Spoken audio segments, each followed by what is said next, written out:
फातिमा की रानी माँ, प्रभु यीशु की माँ, आसरा तू ही है माँ।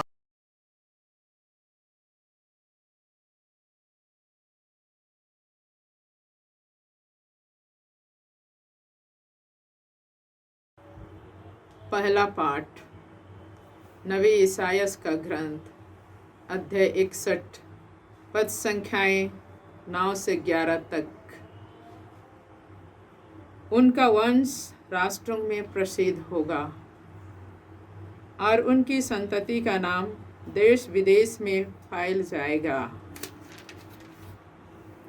उन्हें देखने वाले सबके सब जान जाएंगे कि वे प्रभु की चुनी हुई प्रजा हैं। मैं प्रभु में प्रफुल्लित हो उठता हूँ। मेरा मन अपने ईश्वर में आनंद मनाता है। जिस तरह वर पगड़ी बांधकर और वधू गहने पहनकर सुशोभित होते हैं, उसी तरह प्रभु ने मुझे मुक्ति के वस्त्र पहनाए और मुझ पर धार्मिकता की चादर डाल दी है। जिस तरह पृथ्वी अपनी उपज उगाती है और बाग बीजों को अंकुरित करता है, उसी तरह प्रभु ईश्वर सभी राष्ट्रों में धार्मिकता तथा भक्ति उत्पन्न करता है। प्रभु की वाणी। ईश्वर को धन्यवाद। वचन अनुवाक्य। मेरा हृदय प्रभु के कारण आनंदित हो उठता है। मेरा हृदय प्रभु के कारण आनंदित हो उठता है। मेरा हृदय प्रभु के कारण आनंदित हो उठता है। मुझे अपने प्रभु से शक्ति मिली है और मैं अपने शत्रुओं का सामना कर सकता हूँ, क्योंकि तेरा सहारा मुझे उत्साह देता है। अनुवाक्य।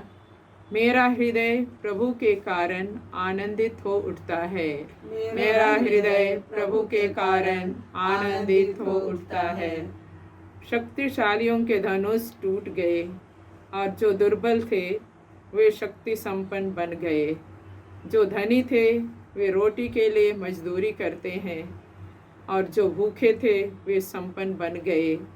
जो बाँझ थी यह 7 बार प्रसव करती है और जो पुत्रवती थी उसकी गोद खाली है। अनुवाक्य। मेरा हृदय प्रभु के कारण आनंदित हो उठता है। मेरा हृदय प्रभु के कारण आनंदित हो उठता है। प्रभु ही मारता और जिलाता है। वह मनुष्यों को अधोलोक पहुंचाता और वहां से निकालता है। प्रभु निर्धन और धनी बनाता है। वह मनुष्यों को नीचा दिखाता और उन्हें ऊंचा उठाता है। अनुवाक्य। मेरा हृदय प्रभु के कारण आनंदित हो उठता है।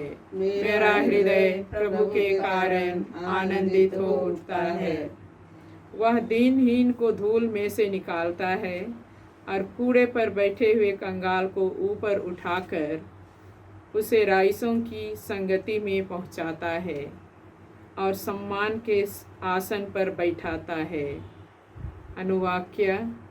मेरा हृदय प्रभु के कारण आनंदित हो उठता है। मेरा हृदय प्रभु के कारण आनंदित हो उठता है। जय घोष। Hallelujah, hallelujah. धन्य है वे जो ईश्वर का वचन सुनते और उसका पालन करते हैं। हालेलुया। प्रभु आप लोगों के साथ हो और आपकी आत्मा के साथ। संत लूकास के अनुसार पवित्र सुसमाचार। हे प्रभु तेरी महिमा हो। अध्याय 2 पद संख्याएं 41 से 51 तक। यीशु के माता पिता प्रतिवर्ष पास्का पर्व के लिए यरूशलेम जाया करते थे। जब बालक 12 वर्ष का था तो वे प्रथा के अनुसार पर्व के लिए यरूशलेम गए। पर्व समाप्त हुआ और वे लौट पड़े, परंतु बालक यीशु अपने माता पिता के अनजाने में यरूशलेम में रह गया। वे यह समझ रहे थे कि वह यात्री दल के साथ है, इसलिए वे एक दिन की यात्रा पूरी करने के बाद ही उसे अपने कुटुंबियों और परिजनों के बीच ढूंढते रहे। उन्होंने उसे नहीं पाया और वे उसे ढूंढते ढूंढते यरूशलेम लौटे। 3 दिनों के बाद उन्होंने यीशु को मंदिर में शास्त्रियों के बीच बैठे उनकी बातें सुनते और उनसे प्रश्न करते पाया। सभी सुनने वाले उसकी बुद्धि और उसके उत्तरों पर चकित रह जाते थे। उसके माता पिता उसे देखकर अचंभे में पड़ गए और उसकी माता ने उससे कहा, बेटा, तुमने हमारे साथ ऐसा क्यों किया? देखो तो तुम्हारे पिता और मैं दुखी होकर तुमको ढूंढते रहे। उसने अपने माता पिता से कहा, मुझे ढूंढने की जरूरत क्या थी? क्या आप यह नहीं जानते थे कि मैं निश्चय ही अपने पिता के घर होऊंगा? परंतु यीशु का यह कथन उनकी समझ में नहीं आया। यीशु उनके साथ नाजरेत गए और उनके अधीन रहे। उनकी माता ने इन सब बातों को अपने हृदय में संचित रखा।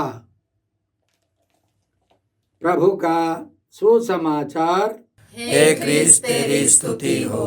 यीशु क्रिस्त में प्रिय भाई और बहनों, आज हम लोग माता मरियम के निष्कलंक हृदय का पर्व मनाते हैं। कल हम लोगों ने प्रभु यीशु के पवित्र हृदय का पर्व मनाया। पवित्र हृदय के पर्व के बाद आने वाले शनिवार को हम लोग माता मरियम के निष्कलंक हृदय का पर्व मनाते हैं। वैसे कलीसिया की शुरुआत से भक्तजन माता मरियम को आदर देते आए हैं और आदिम कलीसिया के महागुरुजनों ने माता मरियम को बहुत आदर दिया, उनके प्रति उन्होंने भक्ति रखी। और कलीसिया की शुरुआत से स्तोत्र 45 और सुलेमान के सर्वश्रेष्ठ गीत को माता मरियम और प्रभु यीशु के आदर में वे लोग दोहराते थे। और इसी तरह माता मरियम के प्रति भक्ति बढ़ती गई।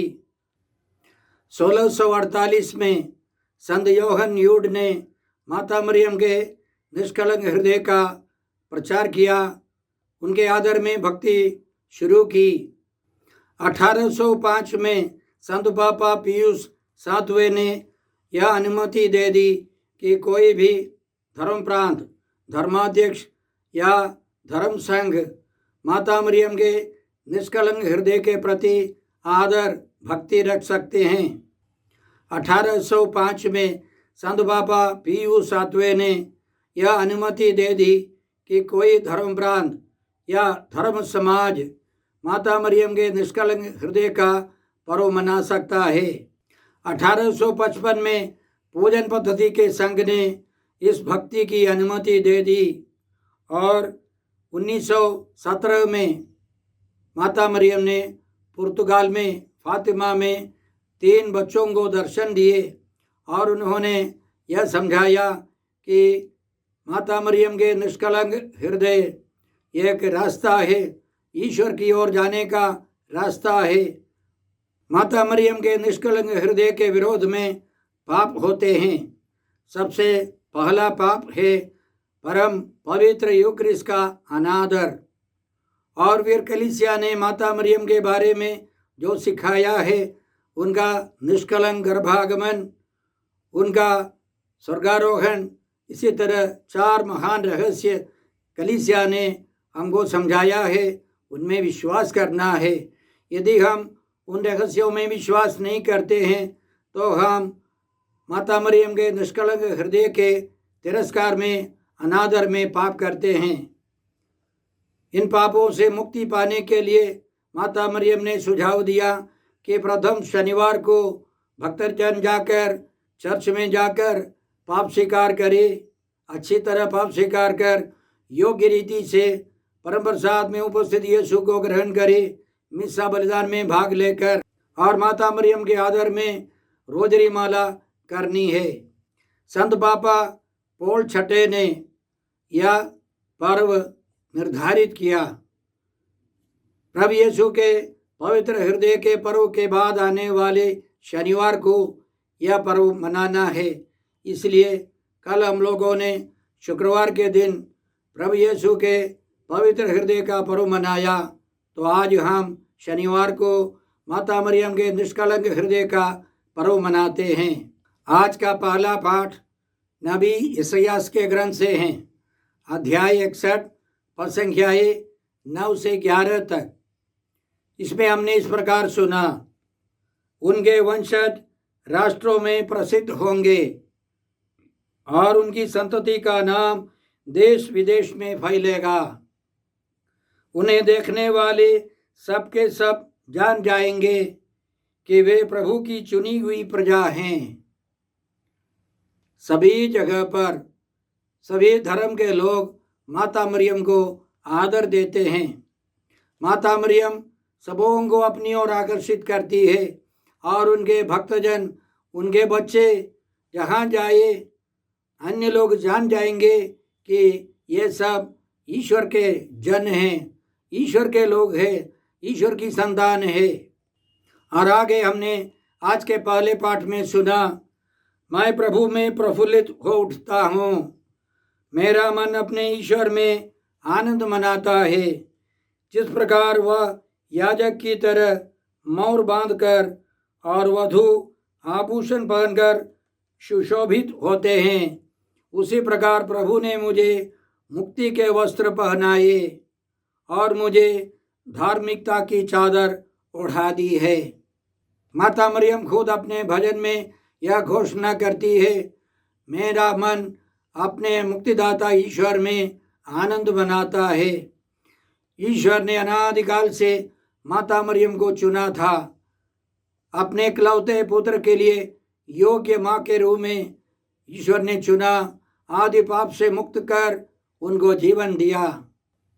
आज के पहले पाठ का अंतिम वचन इस प्रकार है, जिस प्रकार पृथ्वी अपनी फसल उगाती है और बाग बीजों को अंकुरित करता है, उसी प्रकार प्रभु ईश्वर सभी राष्ट्रों में धार्मिकता और भक्ति उत्पन्न करेगा। ईश्वर सभी राष्ट्रों में धार्मिकता का प्रचार करेगा, धार्मिकता उत्पन्न करेगा। माता मरियम के द्वारा और यीशु के भक्तजनों के द्वारा प्रभु का प्रचार होगा। सारे संसार में माँ मरियम के बच्चे फैलते जाएंगे और ईश्वर का राज्य फैलता जाएगा। यह ईश्वर की योजना है।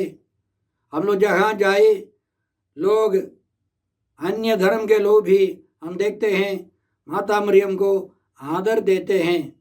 माता मरियम के द्वारा वे सब प्रभु यीशु की ओर आकर्षित हो जाते हैं। आज के सुसमाचार में हमने सुना कि पास्का पर्व के अवसर पर बालक यीशु बिछुड़ गए। माता मरियम और संत यूसुफ के पास से वे चले गए।